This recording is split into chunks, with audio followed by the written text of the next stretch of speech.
ഇപ്പോൾ നമ്മളിന്ന് family star cinema review ആയിട്ട് വന്നിരിക്കുന്ന പേര് ഫാമിലി സ്റ്റാർ എന്നാണേലും ഒറ്റ സ്റ്റാറിൻ്റെ വില പോലും എനിക്ക് തോന്നിയില്ല.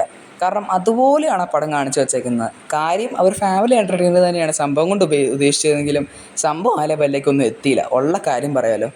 ഞാൻ സത്യം പറഞ്ഞ സെക്കൻഡ് ഹാഫ് ആയി പുറത്ത് അയ്യോ പ്രൈം വീഡിയോ മാറിയിട്ട് മഴവിൽ മനോരമയായി പോയല്ലോ എന്ന്. അതുപോലെ തന്നെയായിരുന്നു ആ സാധനം. കട്ട സീരിയലും കട്ട ക്ലീശയും.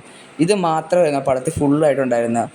ഞാൻ ഒരു കാര്യം പറയട്ടെ, നിങ്ങൾക്ക് ഈ പടം ഒറ്റയ്ക്കിന്ന് സത്യം പറഞ്ഞാൽ ഒറ്റയ്ക്കിരുന്ന് കണ്ടു പോവല്ലേ ആൾക്കാരെ. നിങ്ങളുടെ അമ്മൂമ്മമാരോ 7 മണിക്ക് സീരിയൽ കാണുന്ന ആൾക്കാരൊക്കെ വിളിച്ച് കൂട്ടിയിട്ട് 2.5 മണിക്കൂറിൻ്റെ സീരിയൽ കാണാമെന്ന് പറഞ്ഞിട്ട് ഇവരെ ഈ സ്ക്രീനിൻ്റെ മുന്നിൽ കൊണ്ട് ഇരുത്തുവാണേ. ഞാൻ പറയുവാണ്, അവർ നിങ്ങളുടെ കാലേ വീഴും. ഉയ്യോ ഇങ്ങനത്തെ പടം എൻ്റെ ജീവിതത്തിൽ ഞാൻ കണ്ടില്ല എന്ന് പറഞ്ഞിട്ട് അവർ നിങ്ങളുടെ കാലേ വന്ന് വീഴും. ആരും അവർ ശ്രമിച്ചിട്ടൊക്കെ ഉണ്ട് ഈ പടം നല്ലപോലെ ആക്കാം. പക്ഷേ എന്തോ മൊത്തത്തിൽ ഒരു സീരിയൽ വൈബാണ്. ഫസ്റ്റ് ഹാഫൊക്കെ വലിയ കുഴപ്പമില്ലാതൊക്കെ പോയി. വരെ തുടക്കത്തിൽ അവർ CGI കൊണ്ട് ദോഷം ഉണ്ടാക്കുന്നത് കാണിക്കുന്നുണ്ട്. ഇവർ ശരിക്കും പറഞ്ഞാൽ സെറ്റിലുള്ള ഒരു ഒറ്റ ആൾക്കാർക്ക് ഒരു ദോഷം ഉണ്ടാക്കി കൊടുക്കാൻ അറിയില്ലാഞ്ഞിട്ടാണോ ഇവർ ഈ CGI കൊണ്ട് ദോഷം ഉണ്ടാക്കി കൊടുത്തതെന്നുള്ള കാര്യം എനിക്കിപ്പോഴും അറിയില്ല. അതെന്തായാലും അങ്ങനെ പോട്ടെ. അത് കഴിഞ്ഞിട്ട് പിന്നെ ഒരു ഡീറ്റെയിലിംഗ് ഒരു പ്രശ്നം ഞാൻ കണ്ടുപിടിച്ചു. ആദ്യമായിട്ടൊന്നും സിനിമയിൽ ഞാനിങ്ങനെ ഡീറ്റെയിലിംഗ് പ്രശ്നം കണ്ടുപിടിക്കുന്നത്. ഒരു സീനിൽ ദേവരക്കൊണ്ട ഐഫോൺ പിടിച്ച് ഇങ്ങനെ തുഴടിക്കൊണ്ടിരിക്കുന്നു. അടുത്ത സീനിൽ കാണിക്കുമ്പോൾ ആ ഐഫോൺ ഒരു ആൻഡ്രോയിഡ് ഫോണായി നേരെ അങ്ങ് മാറുന്നു. What a magic. ദേവരക്കൊണ്ട മാജീഷ്യനായെന്നാണ് എനിക്ക് കണ്ടിട്ട് പോകുന്നത്.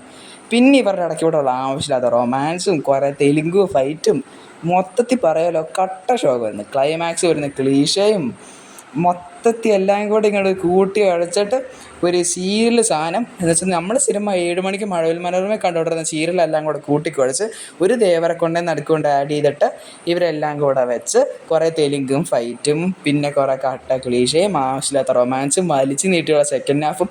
സത്യം പറയുള്ളൂ first half was okay. First half എനിക്ക് ഓക്കെ കുഴപ്പമില്ല, അത്യാവശ്യം നല്ലൊരു പടം വന്നിട്ട് തോന്നി, ഒരു ഫാമിലി എൻ്റർടൈനർ. സെക്കൻഡ് ഹാഫിലോട്ട് എത്തിയപ്പോഴാണ് ഇത് മൊത്തം തുടങ്ങിയത്. അതുകൊണ്ട് ഇതെല്ലാം കൂടെ കൂട്ടിക്കാഴ്ച ഒരു കട്ട സീരിയൽ പടം വിത്ത് ശോകം റൊമാൻസ് കാണണമെങ്കിൽ നേരെ വിട്ടുള്ള ആമസോൺ പ്രൈമിലേക്ക് ഫാമിലി സ്റ്റാർ അവിടെയുണ്ട്. ഗെറ്റ് യുവർ അമ്മൂമാസ് ആൻഡ് 7 മണി serial mammas ready and watch this film and they are going to love it and they will hold your leg for thank you for watching Tata.